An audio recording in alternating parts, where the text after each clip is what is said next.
saying that the country is fully secular. I'm not saying the BJP is secular, but it needed to showcase that. That's all I'm saying. Look, the point is, Mr. Owaisi is a member of parliament. He represents a constituency that has 50% or 45% Hindus, 55% Hindus. Does it mean just because he's a Muslim, he doesn't work for Hindu interests? Doesn't work like that. So let's not go by numbers or representation. The moment you take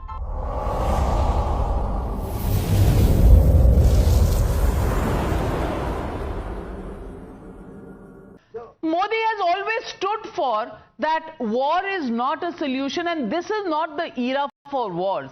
After that, for Modi to think that he's going to go on forever with a war also wasn't the stated policy of India. But yes, people do have an expectation that like a Hindi film Saba Naqvi, the war will go and we'll drag Pakistan through the mud.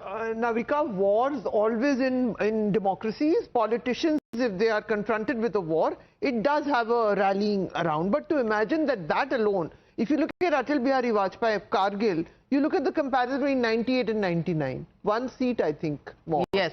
And if you look at Indira Gandhi, 71 she wins, and we talk of that as the most spectacular win. By 75, she's imposing an emergency.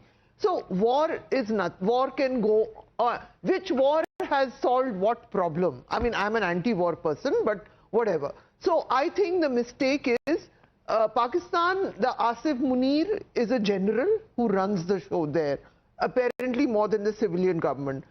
Prime Minister Narendra Modi is an elected leader of a democracy. I think the error comes, I don't know enough about strategy, comes in politicizing it. There is no reason to, thank God the BJP has withdrawn those plans to distribute sindoor, or even for the PM to appear in But there was never a plan. They have rejected. No, it was reported by party people themselves to reporters. I checked with the reporters who carried the stories.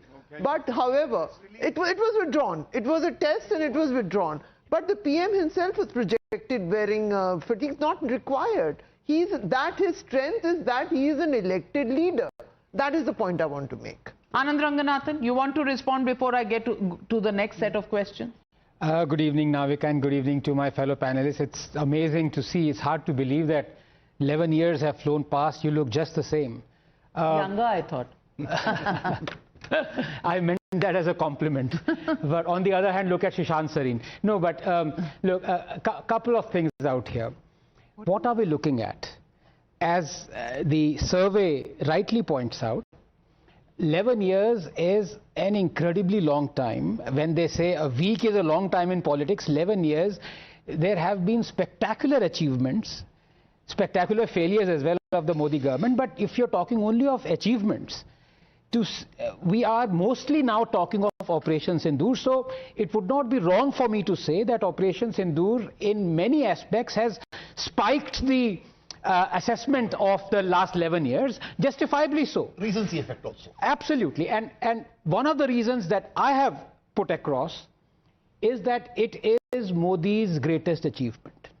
And I say it very dispassionately, and I say it with proof, because for the first time you had, and you know, when you showed the survey where a lot of Indians wanted us to go on, did not like quote-unquote ceasefire or the ebb, justifiably so. As Gaurav himself said that, you know, the rogue terror state of Pakistan needed to be taught a lesson. But there is one thing of teaching Pakistan a lesson, and there is totally another thing of our armed forces as well as our political establishment thinking what were the objectives of Operation Sindoor and have we fulfilled them, have we achieved them. And by all means, and Sushant is an expert here, he would possibly elaborate this more, we have achieved those objectives. Let me very quickly in 10 seconds tell you what is unprecedented. The abeyance of the Indus Water Treaty is unprecedented. Going forward, I would say this is his crowning glory. Amazing achievement. Calling out the nuclear bluff, he's done it again after Balakot, again fantastic. Third, the new doctrine that an act of terror would be an act of war. And fourth, our readiness as far as our air defense system is concerned, the Indians have seen it. So yes, we would have liked as Indians to have gone on a little bit further, but that's not our decision to make. Yeah, it's that's not a cricket match. It's not an IPL match that, we are getting a lot of viewership or we are getting a lot of advertisements, so let's go on.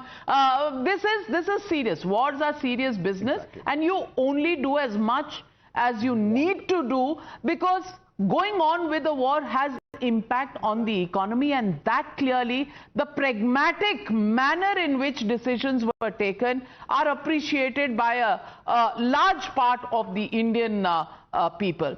Saba. I want to just add one thing. Besides Owaisi, the point is, Owaisi is of course the star performer besides Shashi Tharoor.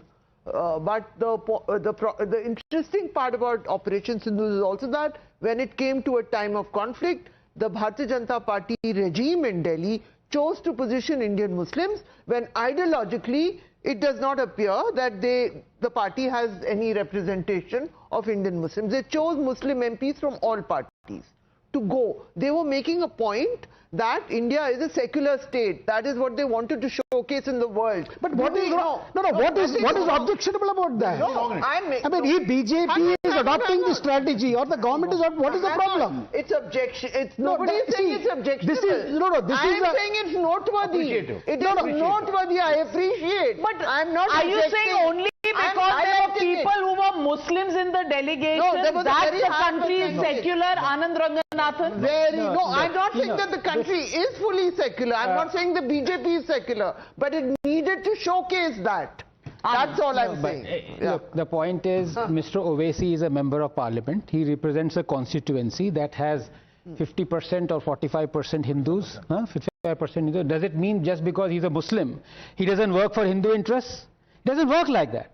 So let's not go by numbers or representation. The moment you take an elevated position of representing public, you represent every public. Good. Otherwise, you tell me, I mean, where would you keep on dividing Indians in terms of politics by that? Number two, and I think I'd like to come back to what Sanjay said, because I think that's very important, and I think that was not answered to. Sanjay was factually bang on. I have to compliment him that. But I'm afraid where he went wrong was, he thought the facts that he rightly put on the table would be used as a stick to beat this government, but actually the oil that massaged the government's ego. And I'll explain why. He is absolutely right that the world thinks of Pakistan not as we think of Pakistan. That's been going on for the last 40 years. It's given Pakistan loan. United Nations, for whatever bad or worse, is now included Pakistan as head of some anti-terror, whatever that means. What that tells you is that the world might think whatever of Pakistan. We are going to act against Pakistan. Our foreign policy is now finally non-aligned under Modi. And that came out when the West threatened us to not buy Russian oil, and we went ahead irrespective. So this is the new India where we stand alone, but we stand united. Absolutely, and we take our own decisions. We are not dependent on other countries to influence the decisions that we take. We take the decisions on what is in India's interest, not Russia or United States of America or China or any other country. Shekhar Iyer makes and Anand Ranganathan extremely important, that Rahul Gandhi actually sends a message that take Congress party's message to the world. Is this exactly what people have voted against in this survey? No, absolutely. And I think a lot of people, of course, I think more than 50-60,000 respondents, JV. Right? 65,000. 65,000. And just going by the population demographics, I think half of them would be under 25, right? Of them, yeah. That's the voice of India right now, Navika. And it's rejecting what Rahul Gandhi is thinking. It's as simple as that. The point I'm trying to make, and what Shekhar emphasized, was that it is no longer Congress's point of view, because the Congress's point of view was archaic, was rejected, was anti-India. The Congress point of view as far as dealing with Pakistan was giving it most favored nation status, was giving Indus Water Treaty to it, was not bombing the terror hubs, was not declaring an act of terror as an act of war.